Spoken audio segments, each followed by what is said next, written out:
everyone, and welcome to Money Matters with Shannon Jackson. On today's show, I have a good news story to share.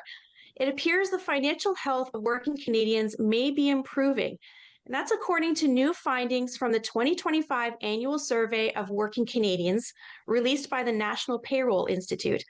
And joining me now to discuss the survey findings is Adam Metzler, lead researcher at Canada's Financial Wellness Lab. Adam, thank you for being here today. Thank you for having me, Shannon. Before we get into our main discussion, can you share a little bit about your role at the Financial Wellness Lab and about this annual survey? Sure. So I'm one of the lead researchers at the lab, and I guess the lab's at the highest level. The lab's vision is a Canada where everyone has the tools and support to make confident financial decisions, withstand financial shocks, and prosper. And so I am one of the lead researchers at the lab, and we work with a lot of industrial partners. So I've been involved with helping to analyze this survey for, since about 2019. Okay, very good. And so this annual survey is the annual survey of working Canadians. Now, some are calling this year's results hope in hard times. And, if we face it, we could use a little bit of hope right now. And I'm sure that there are many viewers who have found themselves doom scrolling on social media, scanning those headlines that read about the poor financial health of Canadians. But Adam, it seems your survey shows that that may not be the case, because your findings show that the financial health of working Canadians may finally be improving after years of decline. And your research, it seems, is also showing a shift toward saving. So can you sort of break down the main positive points of your survey? Yeah, sure. So as you mentioned, we were finding sort of over the last 4 years, the number of Canadians we would consider financially stressed was increasing year over year. And this was the first year since I think 2021 where it actually turned, and fewer. There still are a large number of Canadians that are stressed, but there are fewer of them than there were last year. And so it's really positive. Maybe it's a sign that things have crested and we're adjusting to a new normal, that there are actually fewer. We haven't seen this in a long time. And that is good news, because you're saying it's looking like ever since you said maybe up until 2020, things were declining, or maybe 2021. And then 2022, maybe onwards, or even if it's this year, you're starting to see that increase in maybe some optimism for Canadians. Yes, absolutely. That's exactly what we're seeing. That's really good news. I think one of the other important things that your survey brought out was people are focusing on saving more. I see a statistic here that 29% of the responders say they've saved $10,000 or more in the past year alone. That's a huge change for a lot of people. Yeah, it is. And I think it's a really positive sign. Along with that number, the number that said they were trying to save more than they were the previous year went up from about 40% to 50%. And to me, that just kind of means people think it's possible, right? They think it's maybe a little bit more realistic that they can save a little bit more than it has been in the past. And I think that's a really positive sign. People are feeling a little bit better about things than they have been in the recent past. And there still are individuals that are struggling to save, but yeah, the number that are saving a lot of money over the past year is really, really encouraging, right? Things maybe have crested and we were maybe adjusting to the new normal. And some of us, not all of us, of course, but some of us are feeling good about where we are. You talked there about the new normal, because leading up to this year, there has been a lot of uncertainty that we've all been feeling with regards to our economy, our cost of living. Our even our wages maybe haven't been increasing as much as we expected them to do, or maybe need them to do. So that sort of nervousness, do you think that has resulted in this change for Canadians sort of this year, according to your survey? Yeah, I think so. For a while there, it felt like everything was getting more expensive at the same time. Your mortgage was getting more expensive, groceries was getting more expensive, gas was getting more expensive. The tariff war, like you mentioned, what's going to happen? And it feels like people, and my impression is that people have kind of adjusted maybe to this new normal, and we're able to operate in it, and we kind of know how things are going to go. And that's a really positive change. Yeah. And we're also seeing, especially from kind of the younger generations, a really positive outlook on like job markets and future, future state of the economy, which is really reassuring, especially from the younger folks. Yeah, absolutely. I agree with that. Now, with these positive changes showing in your survey this year, um, you have a breakdown where Canadians fall in three different clusters. There's the financially stressed, there's the coping, and there's the comfortable. Can you explain what these three clusters are and sort of where people are falling in those three groups? Sure. So we came these groups kind of emerged organically. The survey's been going on since 2009. We've looked at tens of thousands. We might even be close to 100,000 responses that we looked through. And these three groups have emerged just sort of organically with the help of algorithms over those years. And so what we do is we pay attention to the responses to questions about savings, about spending, about debt, and then about financial resilience and ability to withstand shocks. And based on your responses to those questions, we'll put you into one of those three groups. Historically, if you go all the way back to 2009, about 1/3 of Canadians fall into each group. Um, and we were, over the last few years, I would say 4 years, it was out of whack in the sense that there were far more financially stressed individuals than there have been sort of in the long term. And we're now starting to see things get back to sort of that long-term trend, get back to that long-run normal, if that makes sense. So it's sounding like between those three groups, like you mentioned, there was a period of time where the financially stressed were maybe the higher or more people were in that particular group. But Mm-hmm. now you're seeing this shift where maybe it's a more of an even distribution between the three groups now. That's exactly correct. That's exactly correct. So this is all positive. Obviously, if people are starting to feel maybe they were stressed in the last 4 years, but they're starting to come out of that, that's very good news. Do you think we can continue to be optimistic and see this trend improving? I think we can be cautiously optimistic for sure. I think we need to remember whatever the sort of state of the economy and however things, there are going to be Canadians that struggle. But I think that many of us can be cautiously optimistic. We have kind of adjusted to this new normal. Well, with this sort of improvement that people are feeling, you had mentioned before that maybe some certain demographics are seeing a little bit of a change as well. And your survey, the results may be surprising to some of us.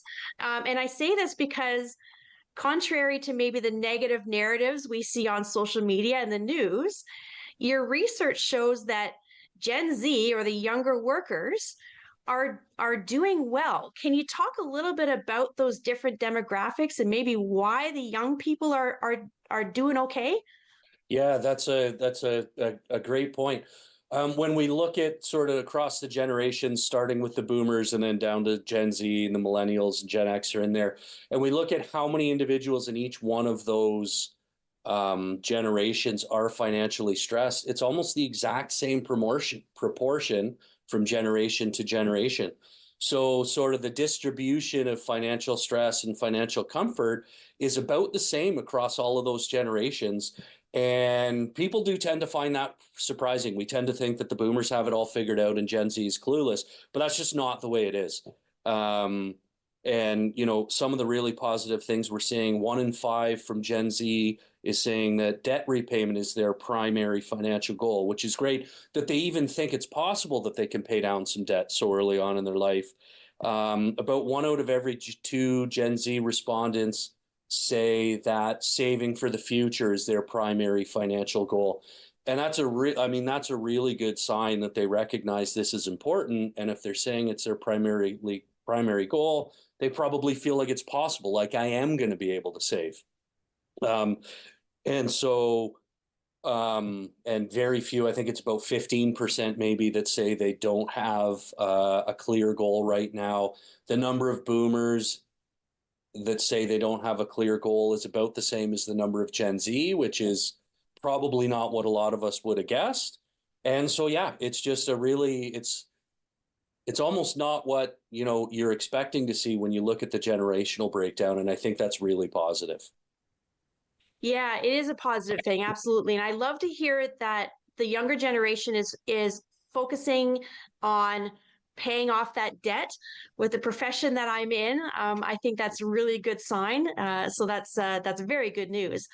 Sure. Now, the research also shows employees in the Gen Z age demographic are also saving an average of 11% of each paycheck, which is a really interesting statistic, and it's impressive. Can you talk a little bit about why, based on your findings, why Gen Zs seem to be able to save a little bit more? Sure. I think part of it is maybe related to home ownership. Like if you look at home ownership in Gen Z, it's about 24%. And then if you look at millennials, it's a little bit over 50. And then up to boomers, it's like 70%. So far, far fewer Gen Z individuals own homes, and maybe that's part of why they're able to save a little bit more. I know rent is not pleasant these days for a lot of people, but I think maybe some of it has to do with home ownership, and then also sort of the lifestyle cycle sort of things. Maybe they haven't necessarily started a family, they haven't bought that first home, and so they just have fewer expenses maybe. And if that's the case, it's really positive that they're not just spending all that additional sort of disposable income. They are putting a good chunk of it towards savings. So, give the kids a break, I guess, right? They know what they're doing. No, you're absolutely right. And so, with financial wellness increasing, it seems, now it's not to say that Canadian workers are free from that financial stress. And the research shows many of them are bringing their financial worries to work with them. And we're going to talk about how this is impacting productivity, and later, ways how employers can maybe help their employees through this process. We're going to talk about all of that when Money Matters returns after the break. Welcome back to Money Matters with Shannon Jackson. My guest today is Adam Metzler, lead researcher at Canada's Financial Wellness Lab. And we're discussing the National Payroll Institute's annual survey of working Canadians, which was carried out by Canada's Financial Wellness Lab. Now, while the findings of the survey are overall positive, Canadians' financial health is improving, and we're seeing more people grow their savings compared to previous surveys, which is really good news. Now, this also, though, doesn't mean that Canadian employees are still not feeling some financial strain. So some workers are still feeling this financial pressure. And Adam, it seems some are bringing these worries to the workplace. Can you maybe talk a little bit about that? Absolutely. So, one of the things that the survey asks is, how much time are you spending per day thinking about finances while you're at work? Or how much time off are you taking through sort of paid sick days or sick leave because of stress related to finance?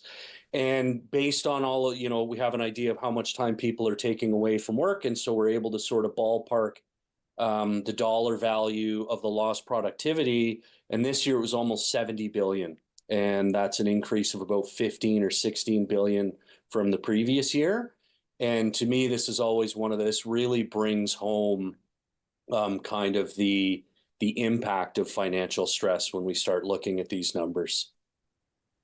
Yeah, when I look at some of the results that you have, about 51% of people were saying that they spend at least 15 minutes per day thinking about their finances while they're at work.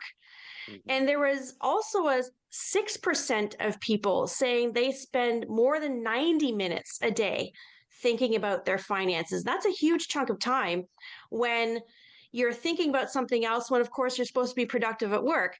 And so this effect on the workplace performance you just mentioned has a huge cost for businesses. And you just mentioned too, it equates to about almost 70 billion of lost productivity.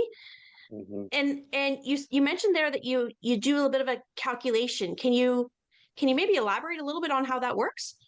Sure. Yeah. I'm not actually involved in doing the calculation, but I'm kind of aware of how it works. But what we do is we would look at, okay, how much time you spend, say you spend 90 minutes per day thinking about finances at work. And then we look at kind of what your salary is, and then or the average Canadian salary. And then we can say, okay, that was, you were being paid to work this much, but you were actually spending thinking about your finances, and that's how we sort of come up with a number. Does that make sense? It does absolutely make sense. I was curious about how whether whether you're using sort of the average salaries of Canadians, or whether you were able to maybe have data on sort of business profitability in some way. So that sort of makes sense, how that's calculated. So $70 billion, that is a huge blow, I think, to Canadian businesses, Canadian employers, obviously.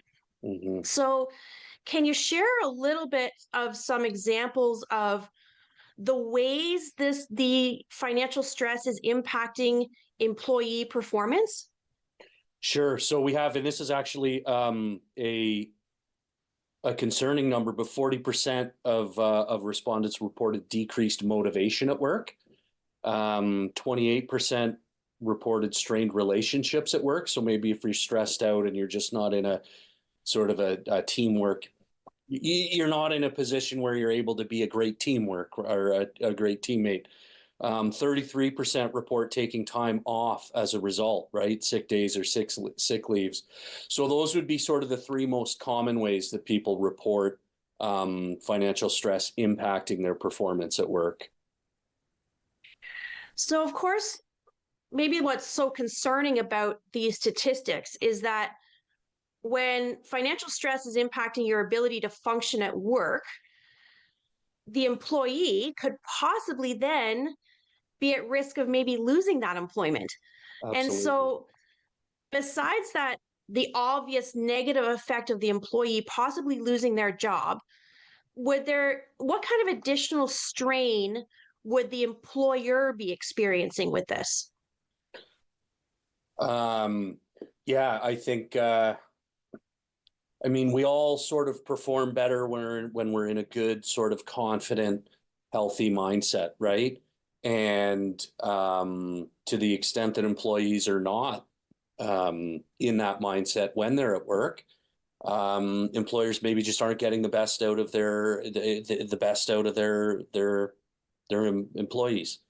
And yeah, I And think. I'm sure they're looking at potentially lost revenue. If employees are not performing at their best, Mhm. then the revenue probably of the business is maybe suffering a little bit. But then if the employee is really not performing and they are fortunately maybe dismissed, the employer now has a missing body that they need to replace. Absolutely. Um, and I'm sure, and I know that there's additional cost to obviously replacing employees, or the new hire process. Mhm. That takes time. It takes additional funds. So And I even think I once you're think it's hired. important. That's right. I think it's important for employers to maybe realize, that this is something that maybe should take a little bit of a priority, when it comes to taking care of maybe the health of their employees. And now that relationship, I want to sort of get into some advice now, starting with the employee. Mhm. What can employees be doing now to safeguard their financial security and maybe lessen that financial stress? That's a great question. So one of the things that we see, not just in this survey, but with all of the work that we do through the lab and a lot of one-on-one interviews that we've done, is that everybody's situation is unique. Everybody's circumstances are different. And so advice and support that are needed for me might be different from what's needed for you. And so having a conversation, maybe with a licensed professional or somebody who's there who can help, I think is probably that really important first step. And there's a lot of stigma attached to financial stress. We don't like to admit it. Many of us don't like to talk about money, especially if we're stressed out about it. But if you look at our numbers, there's, 1/3 of Canadians tend to be financially stressed. That's millions of people who are in the same situation. And so just sort of maybe getting past that and having that initial conversation and understanding what your circumstances look like and what might help you, I think would be um, my advice. And I like as well when you're talking to a financial professional, they can look at sort of the nuts and bolts of where you are in your financial situation, help you put a plan together. Mm-hmm. And that's often, I think, what helps employees move forward is if they can see that there are options available, if they can see that there's a light at the end of the tunnel, then that stress is lessened so that now they can head into work, do a great job, and they know that everything else is also being taken care of. So I appreciate your advice of maybe seeking out the advice of a professional. I think that's a really good place to start when you are feeling that stress.